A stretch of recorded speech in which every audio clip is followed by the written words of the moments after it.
My fully remote coworker kept his camera off for years. I wish he'd never turned it on.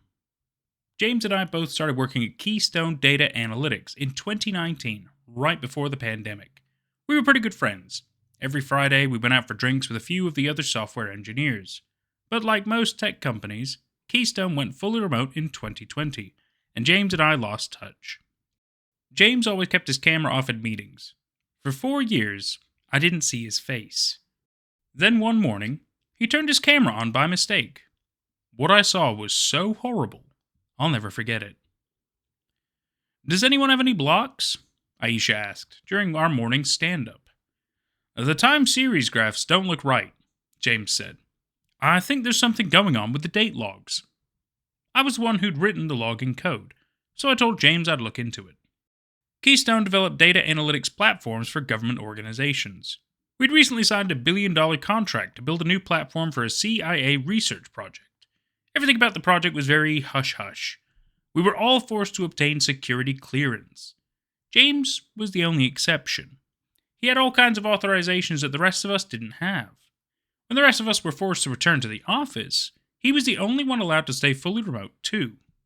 When I asked him about it, he told me his uncle worked for the CIA, and he'd worked on a few other CIA-linked projects before that had required high-level security clearance. Keystone valued his expertise and wanted to keep him happy. After looking through my code, I thought I'd found the problem. I fixed it and then messaged James on Teams and asked him to look at the time series graphs again. He said they still didn't look right. "Can I call you?" I asked. "Sure." I started a video chat, expecting, like usual, James to join with his camera off. Instead, though, his face filled my screen. He looked skeletal. His eyes were completely white, too. But even stranger than that, a tiny deformed man with a hooked nose and beady black eyes sat on his shoulders, pulling his hair. James's screen went black. "Thanks for looking into this, Cameron," he said, as if nothing had happened. "The time series graphs are still all over the place. I'm looking at the data, and the dates still don't look right." I barely heard what he said. I was still in shock. Frozen. "Are you okay?" he asked. "Sorry, can you repeat that?" "The dates in the data don't match the dates in the graph." I scanned my code again. I could barely focus, though. I kept thinking about what I'd just seen. "I'll have to get back to you later," I said, and I ended the call. I didn't want to believe what I'd seen was real. I told myself I'd just imagined it. But I knew I hadn't.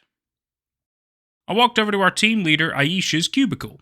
She sipped her tea and then looked over at me. "What's going on, Cameron?" "I just got off a call with James. He didn't look well." "You actually saw him?" "I know this is going to sound strange, but there was someone else in the room with him." "And?" "He was sitting on James's shoulders, pulling on his hair. James looked like he hadn't eaten for weeks, too." "You think he's being abused?" "I have no idea what's going on, but I can't stop thinking about what I saw." "Maybe we should go check on him after work." "That's a great idea."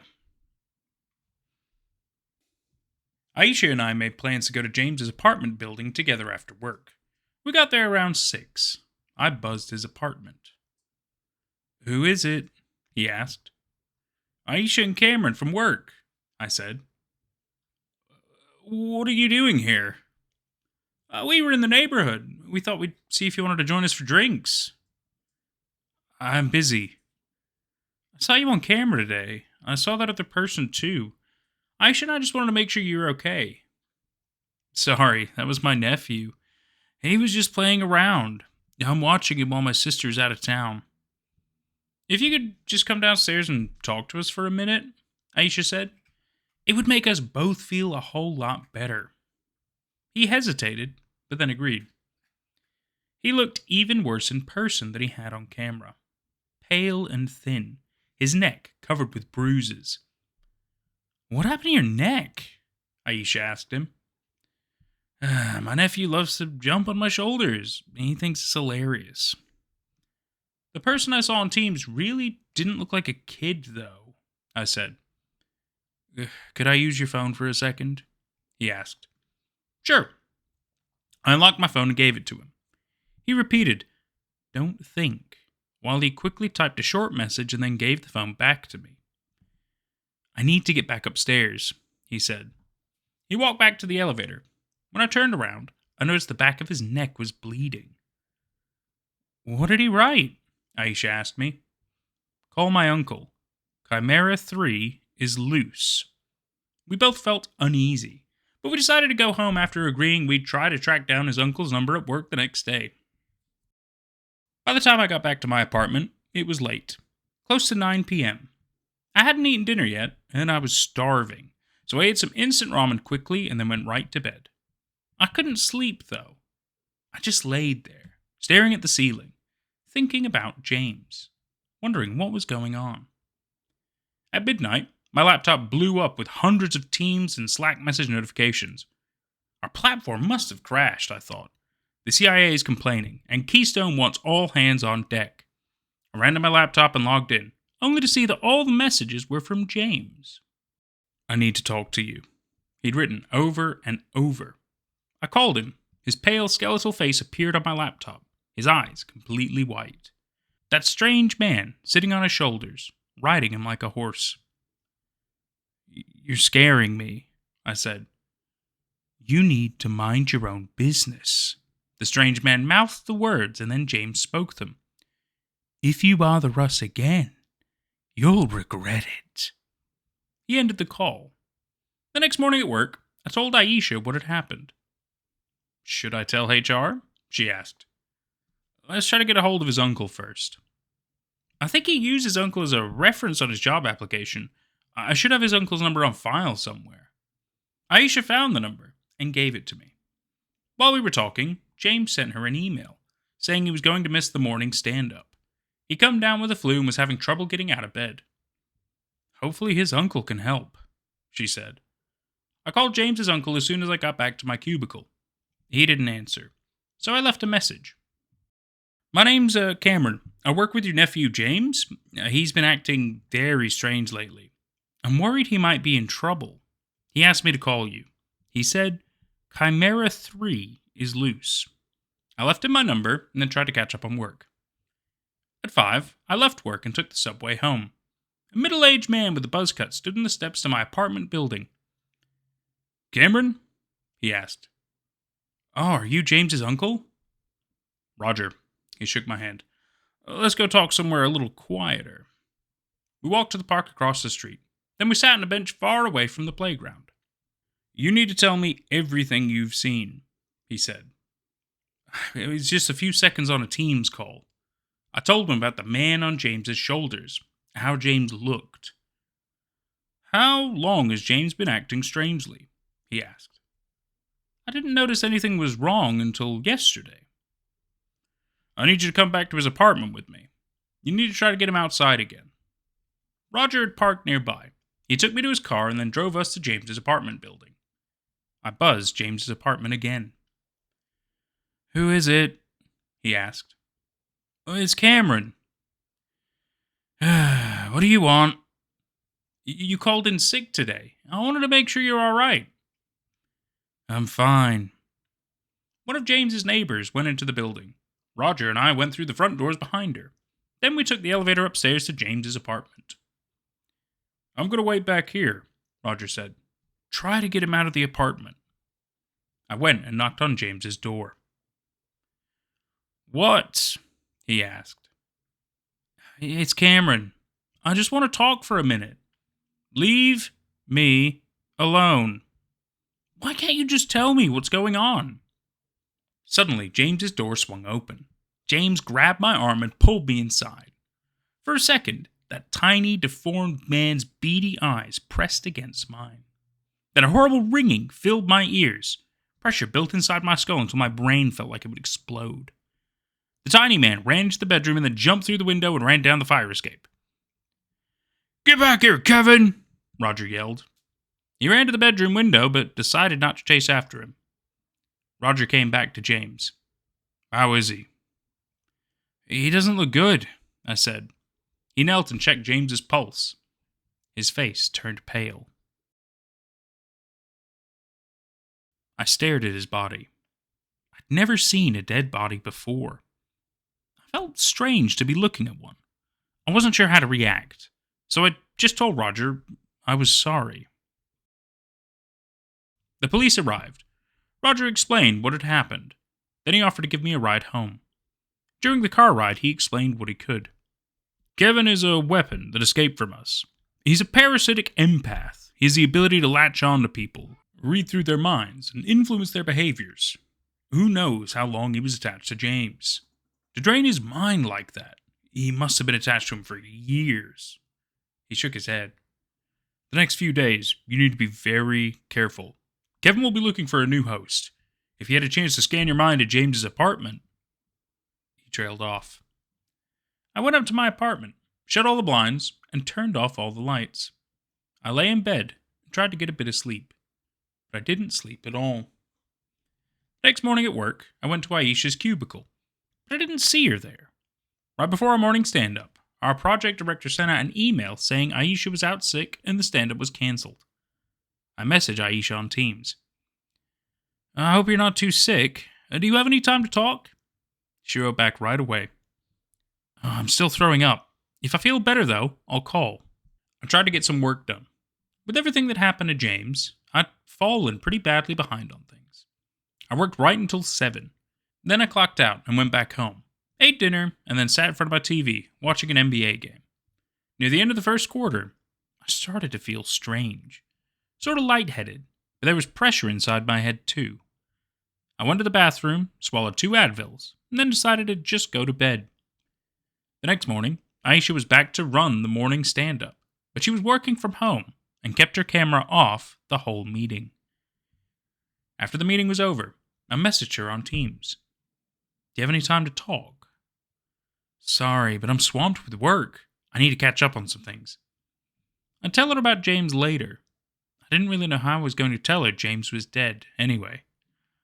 The day dragged until, finally, I was able to go home. I boiled some instant ramen, drained it, and put it in a big glass bowl. I mixed in the flavor packet and watched as the powder dissolved into the broth. Then my vision doubled. Something inside my skull pressed out against my eyes. I blinked, and I was on the couch, the bowl of ramen half empty. I stood up, disoriented, and checked the time. 30 minutes have passed since I've been in the kitchen. My head was throbbing, so I went to the bathroom, and I swallowed 2 Advils just like I had the other night. A voice whispered in my ears. Come outside, Cameron. What? I spun around the room, looking for who'd spoken to me, but nobody was there. I heard the voice again, farther away. I walked to the living room window and looked down at the park. Aisha stood in the light of one of the street lamps. Kevin sat on her shoulders, waving at me. I shut the blinds, ran to my bedroom, and hid in my closet. Then I got my phone and called Roger. He didn't answer. I left a message. Kevin's here. He's outside my building. I held my phone in my shaking hands, trying to project my thoughts into Roger's mind. Call me. Call me. Finally, my phone lit up with a text message from him. 2 minutes out. Stay calm. I tried to write back, but then my vision widened. The carpet pulled upward into my eyes. My eyes filled with white static. When the static faded, I stood in the park next to the empty playground. Above me, the stars shone in the night sky. It's a beautiful night, isn't it, Cameron? Aisha/Kevin said. So calm. So peaceful. Aisha stepped towards me, her eyes completely white. Kevin held on to her braids with one hand while the fingers of his other hand were pressed inside her spine. I started to run, but my legs froze. You can try to run, Aisha/Kevin said, but you can't get away from me. I couldn't let myself end up like that. I forced myself to keep running. But, like running in a nightmare, while my legs moved, I didn't move forward. I glanced back and saw Aisha/Kevin slowly walking towards me. Get on your knees, they said. I need to get on. I couldn't control my body anymore. I knelt on the ground. Kevin pulled his fingers out of Aisha's neck and then jumped off her shoulders. She fell to the ground, unconscious. "Now, let's get to know each other better," Kevin said. He walked around me and grabbed onto a handful of my hair. Right as he began climbing onto my shoulders, though, a horrible screeching sound cut through my ears. Kevin fell over, screaming in pain. "Make it stop! Make it stop!" Roger walked towards us, holding out some kind of auditory device. "You've been very bad, Kevin," he said. "You've hurt a lot of people." "I don't want to go back." Armed soldiers appeared around us, dressed in camo, their faces covered with black masks. As Kevin lay on the ground, twitching in pain, they cuffed him and then dragged him into the back of a van parked on the street. Roger put his hand on my shoulder. "Are you okay?" You got here right in time." "I've been staying close to you. You're a lot like James. I had the feeling Chimera 3 would like you." He pointed at Aisha. "How long was your friend connected?" 2 days, I think. She should be fine, but we better get you both to the hospital." Aisha and I were brought to a military base where the doctors there ran a series of tests on our brains. The doctors said I seemed fine, though they weren't quite sure about it. They assured me Aisha should be back to normal soon, too. They just wanted to keep her at the hospital a bit longer. But again, they didn't seem certain. "I'm very sorry this happened to you," Roger told me. "James had been helping develop some containment software, which put him in contact with the Chimeras. Chimera 3, in particular, took a liking to him. But we thought our security protocols were secure." He hung his head. "They weren't." Back at work, my coworkers had lots of questions about James and Aisha. The CIA managed the cover-up.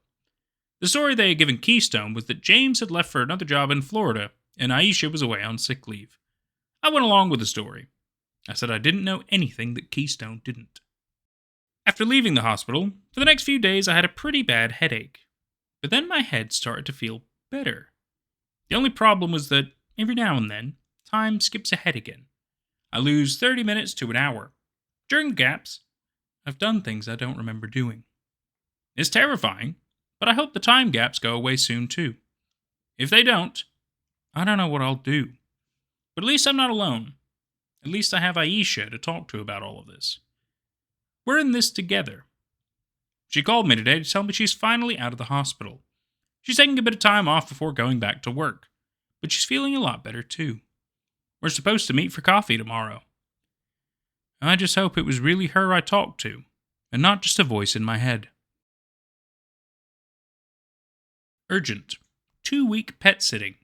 High pay. For 5 years, I've been a professional pet sitter, a job that was once my passion. I'm Rover certified, insured, and I have a 5-star rating that I guard with my life. Usually the job is simple. Walk a golden retriever with separation anxiety, or care for a cat that glares at me like I'm a war criminal. The weirdest pet I handled before was a green iguana named Godzilla who had a fondness for being hand-fed raspberries. Then I got a message from Arthur. The subject line was deceptively ordinary. Urgent. 2-week pet sitting. High pay. The house was a sleek, modern glass box overlooking the ocean. The duration was 14 days. But when I replied asking about the animal, the response made me physically recoil. They are a colony of Madagascar hissing cockroaches, about 50 of them. They're low maintenance. I need someone to ensure humidity levels are kept stable. My finger hovered over the delete button. Hell no. I don't do bugs. I barely do spiders. Then the follow-up message came through. Compensation is $10,000 up front. I stared at the screen. My student loans were drowning me, and my car was making a noise that sounded like a dying seal. 10 grand for watching bugs in a glass box? I couldn't turn that down. I showed up at the house the next day. It was sterile, smelling faintly of bleach and lemon. Arthur opened the door, and the first thing I noticed was his eyes. They were a violent, bloodshot red, sunken deep into dark purple sockets. He looked like a man who hadn't slept in a month. He scratched the back of his neck furiously, his fingernails digging into raw red skin. "Thank you for coming," he said, his voice raspy. He winced, gritted his teeth, and offered me a trembling hand. He led me to the living room.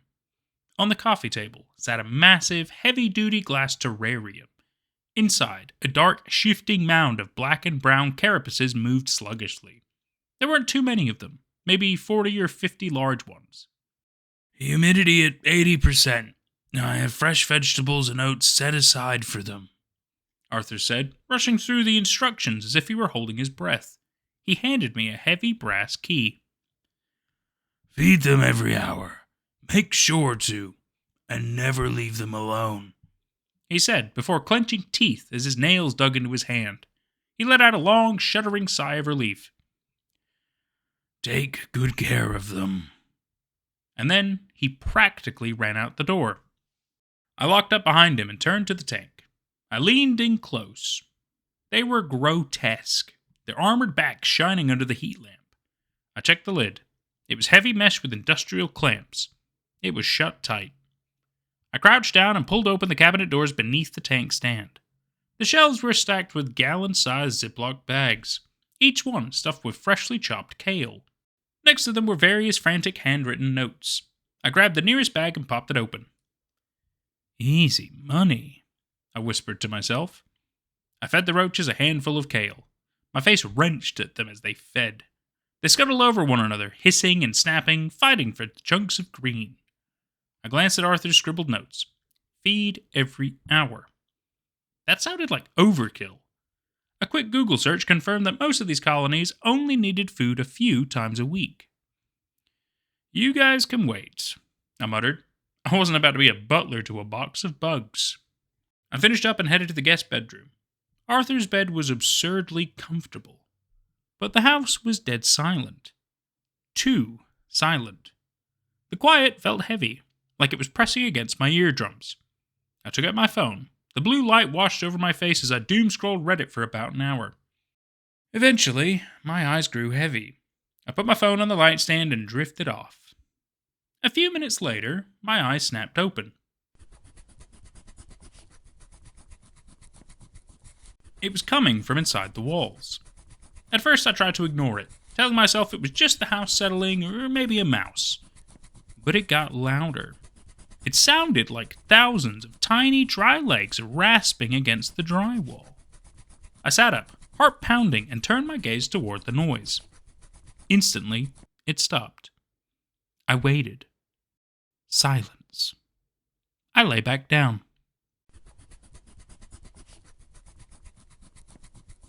The night was unnerving. As the hours dragged on, the air in the room began to thicken. A smell drifted in from the hallway.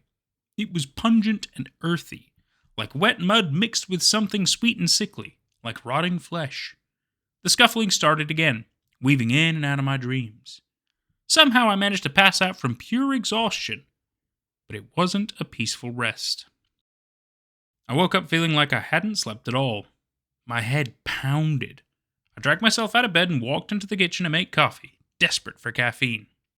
While the machine brewed, I glanced at the living room. The terrarium looked darker, fuller. I frowned and walked over. The mound of bugs seemed to have doubled in volume.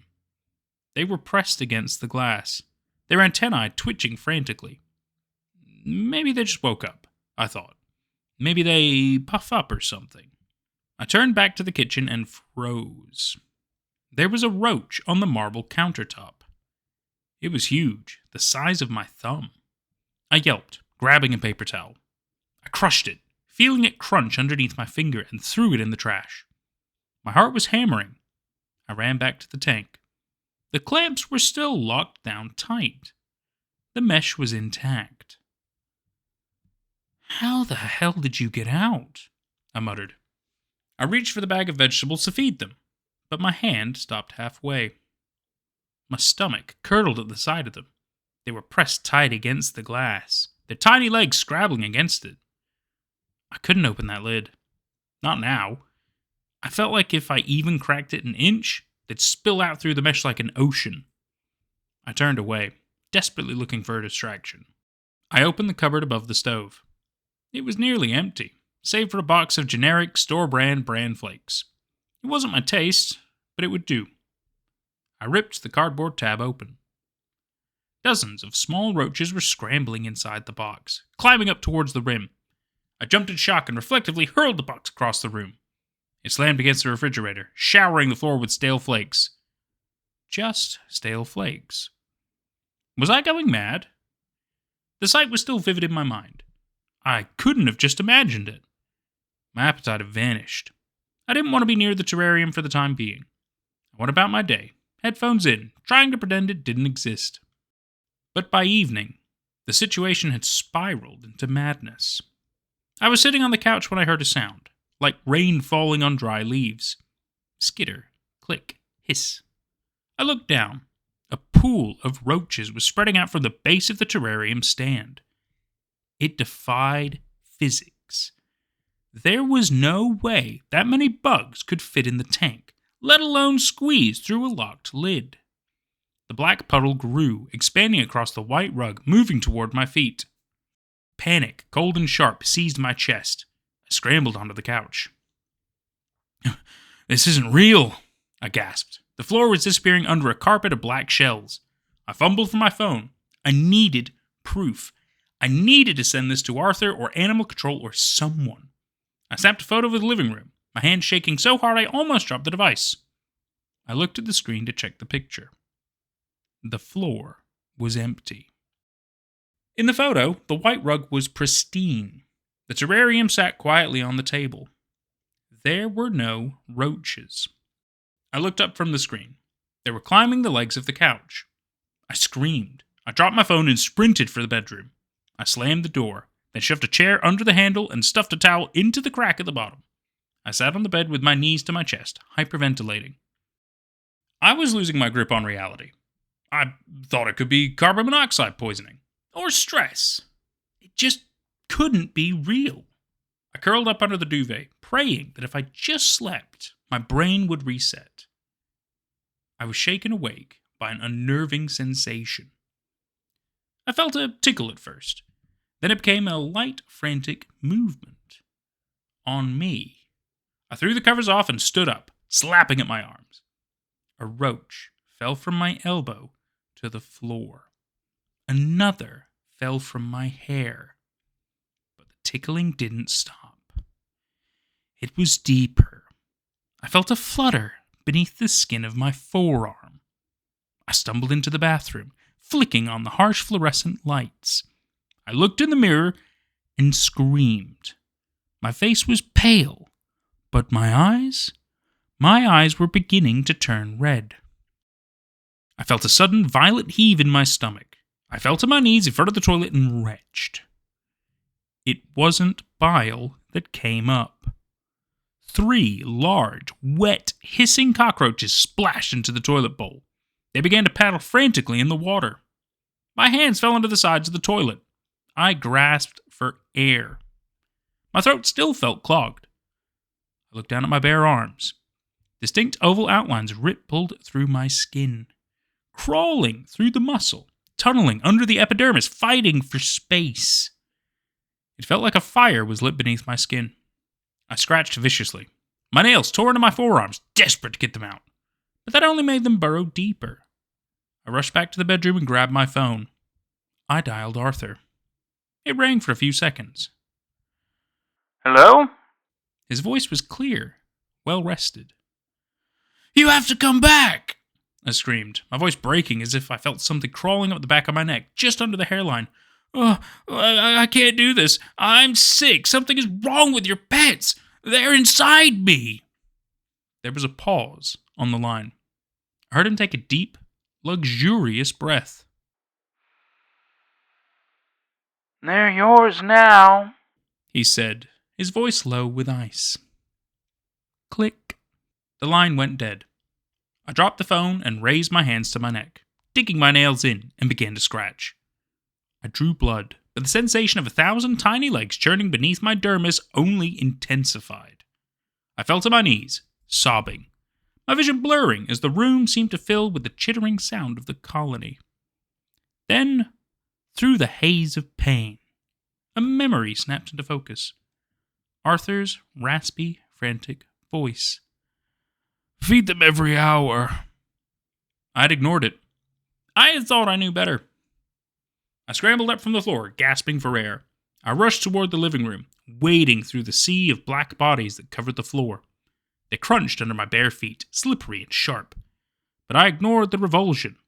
I ignored the excruciating fire in my veins. I grabbed the bag of kale from the counter and threw myself at the terrarium. The glass was vibrating. With a scream of effort, I unlatched the clamps and ripped the mesh lid open. I didn't care if they swarmed me. I didn't care if they bit. I tore the kale into jagged chunks and hurled them into the mass of writhing shells. "Eat!" I shrieked. "Eat it!" Frantic hissing stopped. The colony turned as one, descending upon the greenery with terrifying violence. As they viciously ripped the leaves to shreds, the fire under my skin began to calm. I watched as the last piece of kale disappeared beneath the swarm. I blinked. The room was silent. The floor was pristine white. The air smelled of lemon and bleach, not rot. I looked into the tank. There were no longer thousands of them. Just 50 or so large, sluggish cockroaches munching quietly on their meal. I collapsed onto the couch, watching them. My phone alarm went off exactly 59 minutes later. I got up and fed them. I stayed up the entire night, a slave to the second hand. Feed, wait, feed, wait. It worked. As long as their hunger was satiated, they stayed in the box. By the time the sun rose, casting a beautiful orange light over the ocean view I couldn't enjoy, I realized the truth. I looked at my reflection in the dark glass of the terrarium. My eyes were red. My skin was raw. I was exhausted. Is this my life now? A prisoner to a glass box? I can't live like this. I can't live in fear of the swarm returning. I need to sleep for more than 45 minutes at a time. And worse, I can't imagine what will happen if I leave them alone. I grabbed my phone. Fingers hovered over the keys for a moment, trembling before I began to type. Urgent. 2-week pet sitting. High pay. I hit post. Now, I just have to wait for someone who needs the money as badly as I did. I work night shift at a nursing home. Last week, something started hunting us. It was a calm afternoon in autumn. I was walking along the river towards the nursing home near the edge of the city. I always had night shifts on Mondays, but I didn't mind. I actually liked my job quite a lot. The residents were very nice, and I really felt like I was having a positive impact on their lives. Whenever I didn't have to care for a resident, I played board games and talked with the people living there. They loved the company of me and my coworkers. I arrived at the front door and showed my ID to Jim, our security guard. "Wonderful sunset today." I cheerfully greeted him. He answered with a warm smile and held the door open for me. Upon entering, I put my coat in a locker and headed for the staff conference room, where the day shift always gave the night shift important information about the day. Most of the time, the most important information was the weather forecast for the morning. This time, it was different. Diana, a colleague working part-time while attending university, told me that Miss Strauss had trouble sleeping last night because she heard footsteps outside on the corridor all night. This was probably due to a pipe leak in a nearby bathroom.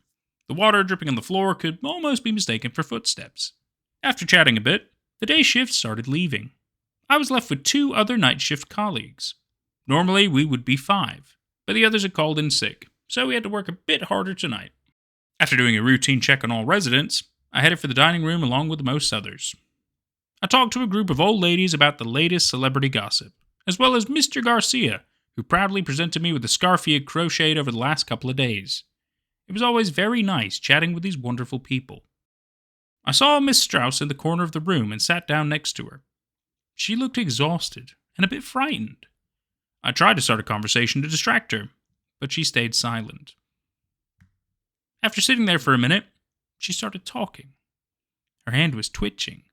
She insisted that she heard footsteps the night before. Erratic footsteps running across the hallway and back, multiple times every hour. I tried to calm her down and even offered to stay with her this night, but she declined and went silent again. Disheartened, I went back to the other residents for the rest of the evening. After most residents went to sleep, I sat down in the lounge to read. Even though we were understaffed, there was surprisingly little to do tonight. I managed to read about 40 pages before I heard something. Distant sounds, irregular, moving on the floor above me like someone stopped with heavy hiking shoes. The sounds were moving quite fast and were gone in only a few moments. I didn't think much of it and continued reading. There it was again. I placed my book on the table next to me and started walking towards the staircase. Upon reaching the first floor, I peeked into the hallway. Nothing. I slowly walked along the doors. I was almost at the end of the hallway when I noticed a slightly open door. It was dark inside. Goosebumps started appearing on my arms. When I turned on the light, I saw Mr. Garcia lying on the bed, unnaturally pale. A shiver went down my back, and I quickly looked over my shoulder. But I was alone. I was walking up to his bed when I noticed his neck. He had a nasty, round hole in his neck, with an outline that resembled an unnaturally large bite mark. I put my shaking hand over my mouth and pressed the emergency button, which alerted my colleagues. I tried to feel the pulse of his fragile arm, but there was none. Not just a missing pulse, but no blood. His veins felt flat and empty, and his entire body lacked any color, like he was sucked dry. But the worst thing was his stomach. Something had ripped big chunks of flesh out of the side of his belly, and parts of his intestines were falling out. Luckily, no residents woke up during the night, so we gave an announcement in the morning that Mr. Garcia had unfortunately passed away in his sleep. We didn't want to cause concern, but we knew. Someone, something, killed him. During breakfast, Miss Strauss told me that she heard the erratic footsteps again, running towards Mr. Garcia's room. I comforted her again, but deep down, I started to believe her. The sight of his lifeless body had burned itself into my brain and haunted me for the entire day, even when I went home. I returned the next night with a cold sweat on my body. The evening went normally, but when the residents went to their rooms, I was scared. I felt watched, constantly. Suddenly, a red light came on in the lounge, signaling that a resident had pressed the emergency button. It came from Miss Strauss. I ran upstairs and threw the door open, finding her sitting on the ground. "Under my bed," she stuttered. "I found it when I dropped my glasses." I slowly lied down to look underneath her bed. I gagged. Under the bed was a human hand, severed by what seemed like brute force. I crawled back from the bed, shivering. Moments later, my colleagues, who also saw the emergency light, arrived. They were just as shocked and confused as I was. We did not immediately find out who the hand belonged to, but one resident, Mr. Taylor, was missing entirely and nowhere to be found. After this incident, the stories quickly spread throughout the nursing home, and some residents temporarily moved to their families. The other two night shift colleagues quit, but I stayed. I did not feel comfortable with leaving the rest of the residents alone. They were relying on the staff taking care of them. Especially Miss Strauss seemed more distressed than ever, and I constantly had to calm her down. She told me that she even started hearing the footsteps during the day now. Soon, I started looking behind my back nervously every minute, always expecting something charging at me in the hallways. I was scared of empty rooms, mirrors, corners where I could not see the other side. During the night, I also started hearing the footsteps more regularly, often accompanied by creaking doors, as if something was looking for the remaining residents. Then, at 4 a.m., I needed to bring a resident his medicine. I went up to the first floor when I heard the footsteps again, followed by the creaking wood of a door. I looked around the corner. A scream tore through the silence of the night.